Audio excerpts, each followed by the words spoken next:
Hello and welcome to How to Login. In this video, I'm going to be teaching you how you can disable pin reminders in Signal Messenger. So let's go ahead and start the video without wasting any more time.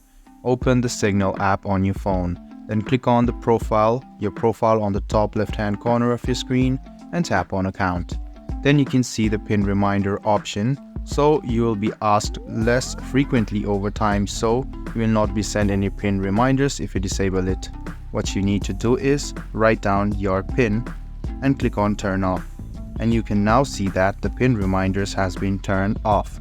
If you enable it, it will be enabled again. So you can see this process is quite easy. You can do this and you can turn off or disable the pin reminders in the Signal app. I hope this video was helpful for you. If you still have any kind of confusion, please do mention us on the comment section down below. Like the video, subscribe to the channel and do hit the bell button for more. Hope to see you in the next video as well. Until then, goodbye and take care.